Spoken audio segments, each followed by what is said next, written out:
I mean, just kind of going back to nature in the way. All right, ladies, we're ready for you. All right, great. You ready The to go? distribution of food. Yes. Yeah. You ready? Yes, ma'am. Okay. We're here with Dolores Huerta at the Global Action Platform, and we're so pleased and honored to have you here with us. Sorry, hold on one second. I'm sorry. So where do we look at? Once I start. Hey, guys, we're actually going to record a video here, so I need kind of all motion to stop for like the next 2 or 3 minutes. Sorry. Thanks.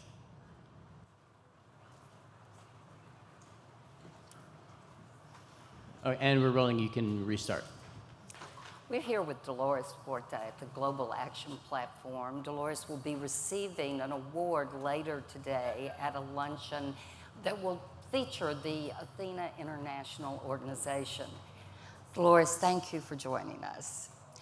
We're so honored to have you here, particularly at a conference that focuses on food and prosperity and health for the world. We were just talking about how you felt about the importance of focusing on food. Could you talk about that a little? Well, I think food is, of course, we need food to live. We want our food to be nutritious. We want our food to be safe, that it's not contaminated. And we have to worry about the distribution of food also to make sure that food is plentiful, that the price of food should not be so high that people cannot afford to eat, that we can somehow promote organic food that is free from any contamination, because we know that, for instance, in the United States of America, we have the highest cancer rate of any country in the world. And I personally do believe that a lot of this comes from the contaminants that are on our food. And somehow we have to enact policies to make sure that the food that we eat is safe to eat. And also food should not be profit driven. Food is something that is so essential for the world. And we have the means to be able to produce enough food for everybody in the world. And so it should not be tied to profits. Because if we tie food to profits, then that means that some people will not be able to afford food. And we have the means of distribution, we have the means to produce the food, and so no one in the world should ever be hungry in the 21st century. I think this is a goal that and I think in order to make this happen, and we know that in the underdeveloped world that we have women are often the farmers, and they're the ones that are responsible to provide the food for their communities. And somehow we've got to make sure that we have more women also that are in those upper echelons of food. Thank you for that. Let's talk about women for a minute. One of the challenges last night that we heard was to have solutions that were more gender balanced as well. You have played an important role in developing women in every sector. What would you challenge young women to do right now to move into leadership positions? I think the one thing that keeps women inhibited and that keeps them from moving forward or moving forward in terms of doing the type of work that creates leadership is fear. I think a lot of women just hold themselves back because we have been so socialized that men are the leaders and not women, that it's just a little, it's a hurdle that women have to overcome. But that once that women can understand that they have the capacity, and I love to say to young women especially, when you have those opportunities that present themselves, or there's some goal that you want to reach, and you think, well, maybe I'm not prepared enough or educated enough for that position, just do it like the guys do. Pretend that you know, and learn on the job. So I think the thing that holds women back are women themselves. We hold ourselves back.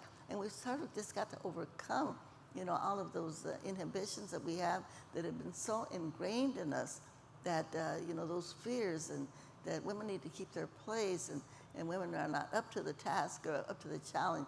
And just erase all of those, erase them in our minds, and in our beliefs. And I think, yes, we need, and I like to say the word feminist. Coretta Scott King said that we will never have peace in the world until women take power.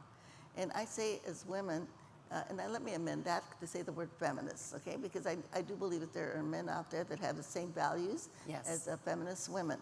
And so actually we do want to include them. But again, we have to say that we have these values, and we have to see how we can not only pursue these values and turn them into policies, and then make sure that they're implemented. Right, action, right? I remember, and this calls to mind, the phrase that you are best known for, and that President Obama credited you with when he gave you the Presidential Medal of Freedom, and that is, "It is possible," or "Yes, we can." Absolutely. Can you talk about how that came about, how it came to you? Well, it actually happened when Cesar Chavez was doing a 36-day water-only fast. And he was doing this about the issue of pesticides, actually, because so many farm worker children were being born deformed, and so many farm workers themselves were dying of cancer from the application of pesticides on our food. And so I was speaking to some of the leaders in one of our communities and saying to them, could you please come and join us? And they said, oh, no se puede, you can't do that. This was actually in Arizona. And I said, no, yes, we can. Yes, we can. We can do it. Si se puede. That's, of course, in Spanish for yes, we can, right?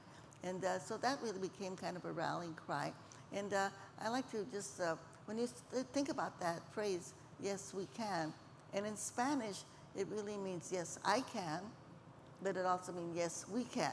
And I think that's really important, because not only do we have to think of our own power, but then we have to think of our collective power, because we know that one person by themselves really can't do everything. We can start something, but we've got to organize other people to come and join us. And then together, we can change policies. Well, I would end the interview there, but I have to ask you, is there one thing that you would say to all people, not just young women, about what they can do next, the next step in November 2017, given the environment that we were in? What is the one step you would challenge them to take?